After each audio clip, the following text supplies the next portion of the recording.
And you just go to the phone lines. We have Hongo Atedi calling us from Huruma right here in Nairobi. How are you? I'm fine. Good afternoon on the panel in the studio. Good afternoon. Thanks for calling in. What's your take today? My take today is only I want just to talk about three things quickly. Yes. So that I can give some other listeners a chance to give up their views. Right. Go right ahead. Okay, the first one is about BP. I just want to talk about BP to request him as a friend of mine that is a senior, is the one who stands for all civil servants and whatever. You have some other things which you should not talk in public. You keep them to be secret under the table of your office. And as the DPP president, I think it's better if he can listen and keep most of the secrets within his office, not to pour them outside his office so that all public can listen or can sympathize with him. All right. He might be damaging his name or doing things that people might not trust him. Second thing. Yes, sir. I'm coming on the side of DCI and DPP. I don't think if they had any difference about their work, I think someone somewhere might have just arrested the person and decided to take him to court without informing DPP so that they could prepare the file to go to court. And I think these are some of the people whom we think they are against DCI and DPP because the work they are doing to Kenyans is a very fantastic work which you should appreciate what DCI and DPP is doing. Okay. Most of the people who are corrupt or those who do evil things to Kenyans, you will see that they are the one who hate DCI and DPP. If I come to Somalia, yes, Kenya has been very kind to Somalia for so long. We have assisted them for many years. And I think that the only thing Kenya should do is write a letter to UN to complain against what the Somalis are doing. And the Kenyans should demand with immediate effect to Somalia to pay those Kenyans who have suffered for the days the Somalis have been fighting in the soil of Kenya. Since they have taken us to UN for the border, water border, and we are just waiting for UN to see what it can do for us. If they can say, okay, the water is for Somalia, then we can say, okay, they should move our border to Tanzania. We see how it will be because those borders were demarcated a long time ago, and they are still there. So we don't see why the Somalis are trying to drag Kenyans in some in a manner that we can go Mr. for fighting. Mr. Chedi, the geopolitics aside, do you think the Kenyan government is doing enough to secure the people of Mandera? Yeah, I think it is doing because if Kenyan forces like army could have gone there, then it could have started the war between Kenya and Somalia, and Somalia could have complained that Kenyan forces are fighting Somalia forces, and they have declared war. So the way the Kenyan forces did was good. They just took police there to secure our people there. All right, many thanks, Hongo Achedi, calling us from Huruma here in Nairobi. Thanks for calling. We also have Jian Wahome calling us from Kisumu. Jian, good afternoon. Good afternoon, Ben. Tell me what you think about Ruto's words in Solai yesterday. Hello, Jian. Ben. Jian, yes, can you hear me? Yes.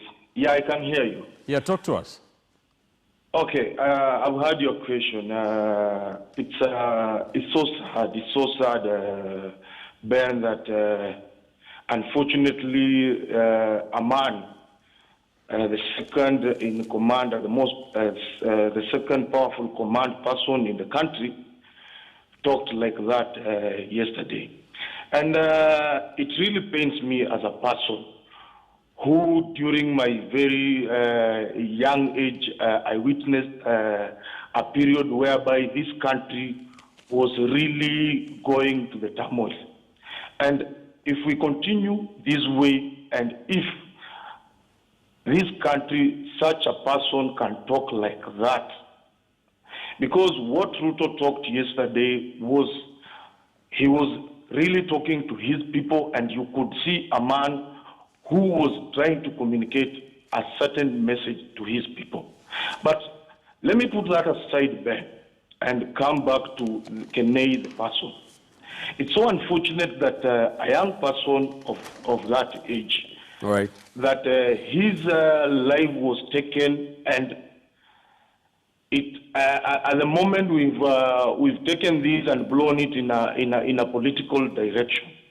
I want to remind Kenyans that the two leaders we have today, the president and the deputy president, yes, were at some times back international criminal court. And the way we are trading as a country, I can confidently say on live TV that we are attracting the ICC again in this country. When I want to pull that aside and come back to the DPP and yes, the DPP and DCI issue, you have to remember very well there have been plans, and there have been constant plans to separate these two offices, not to work together. You remember very well there were legislators, simply because of the political environment in the country. There are people that were not very happy because the DCI and the DPP were fighting graft. Thank you, Ben. Thank you, Gian. Gian Wahome, they are calling us from Kisumu with his views. Many thanks for calling us. We also have Fred calling us. Good afternoon from Bungoma. Good afternoon, sir. Good afternoon, sir. How are you? Yes, thank you for calling in. Yes, thank you very much. Naomba nitoe maoni yangu. Endelea, kaka.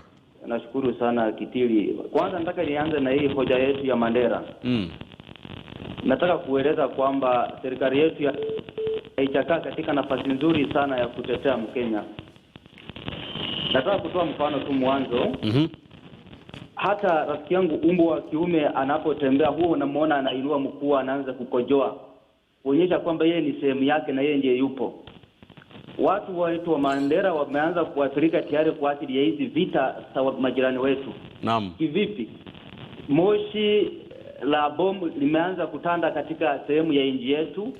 Sauti ya bunduki ya Somali imeanza kusikika katika sehemu ya nchi yetu. Kuna wenzetu ambao wako Mandera, labda ni akina dada ambao wana ujauzito. Kuna watu ambao wana athari ya kiafya na athirika. So si lazima tungoje hawa watu wafike Nairobi. Indakana serikali ya Kenya, hasa amiri jeshi mkuu rais wetu Uhuru Muigai Kenyatta, amke anapokula kiapo na anachukua kisu, ni kwa ajili ya kulinda Kenya na Mkenya. So maoni yangu ni kwamba tayari wa Kenya wameanza kuathirika, kumaanisha kwamba huenda rais wetu kidogo amelala. Unapoona vifaranga wanaanza kuchakura wenyewe na mama yupo, sio kwamba mama hafanyi kazi nzuri ya kupendeza vifaranga. Kwa nini nasema hii? Ndio maana unaona viongozi wa Mandera wenyewe wanaamka, wanatafuta ili watoe hoja zao, kumaanisha mama achalala. Hiyo ni hoja yangu kuhusu Mandera na Somali. Asante. Hoja yangu ya mwisho nataka kuzungumzia kuhusu ile hoja ya naibu wa rais. Rafiki yangu, hili tumeliona likifanyika.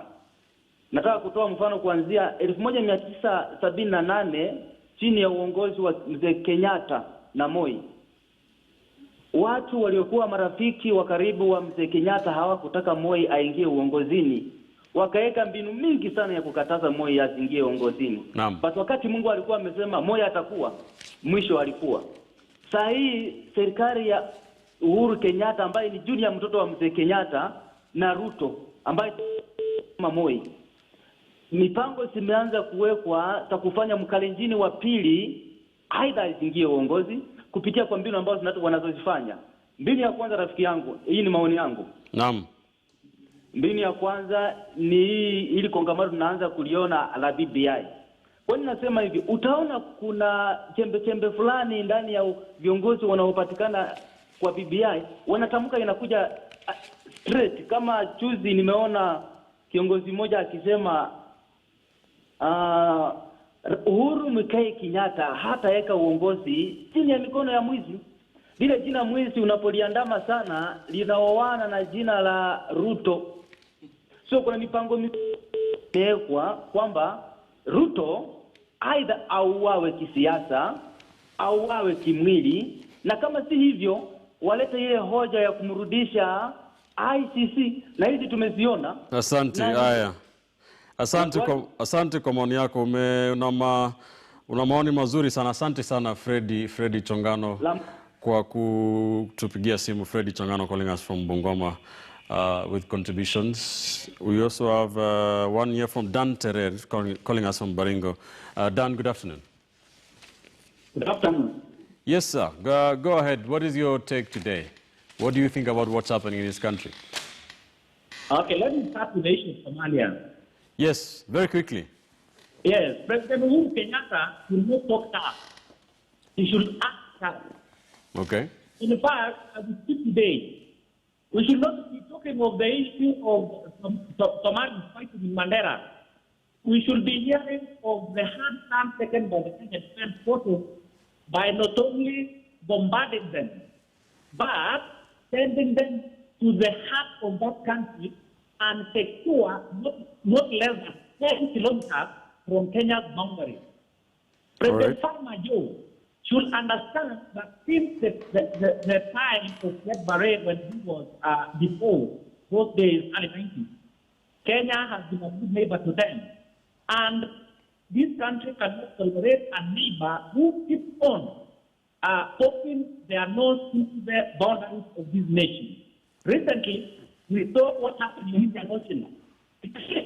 With the help of these MPs who were on a mission which is not understood so far in Somalia, maybe there is a discussion to bring the issue of the same thing we had in the 70s about the Shifta and bring the issue of northern Kenya part of Somalia.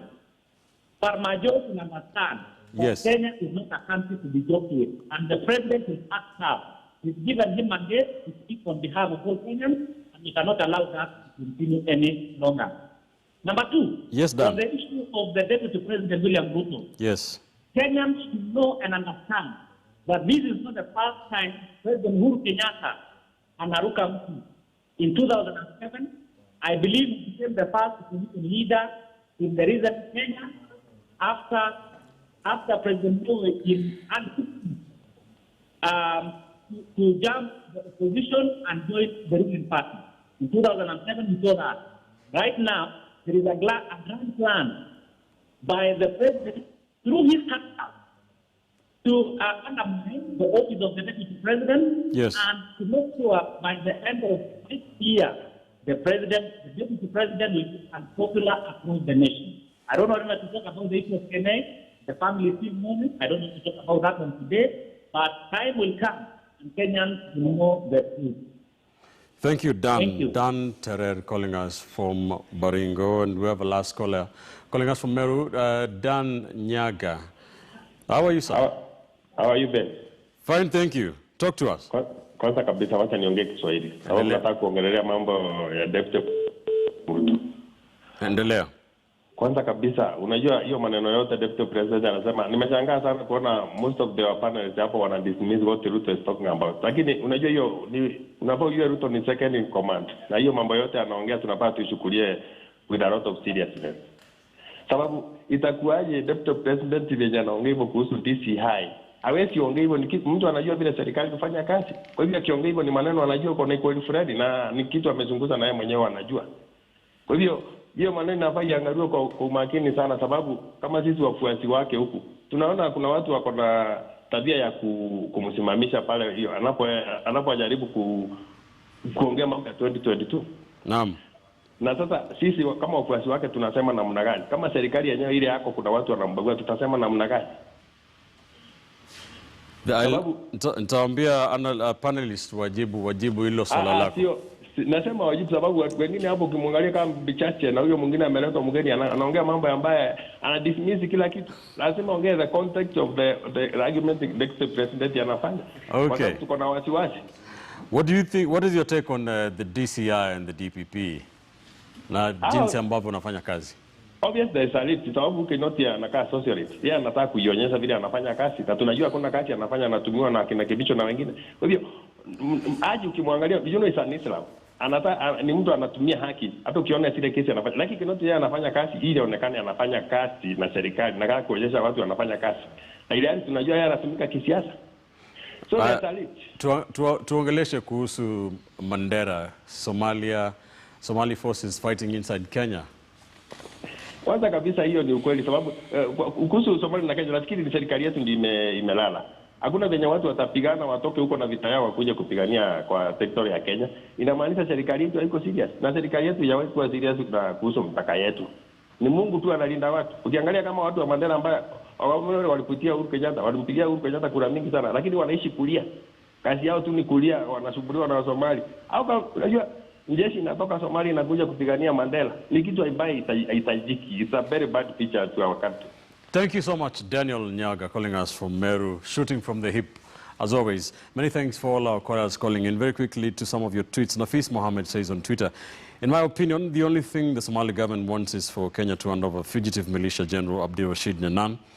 John Mutiso says, why should we be bothered by Somalia and its grievances on Kenya? Both countries have security forces and departments that are up to the task. Before even meeting the two presidents, each country has a minister or cabinet that can meet and talk. And we also have one here from Kimayo Josephat Kogo. On Twitter, he says, no one should take DP Ruto lightly. Personally, I doubt the competence and honesty of the DCI boss. Tweeting from Kitale, he says. We also one here. We also have one, Namai Vitali says, the DP himself has a lot of intelligence from his trusted sources, and before he claims something, it is fair enough to be very careful. Finally, one tweet here from Obunga Pamo says, DCI DPP is a dangerous battle to a country that almost a third of the budget goes to corruption. The president should move swiftly to resolve any conflict between the two.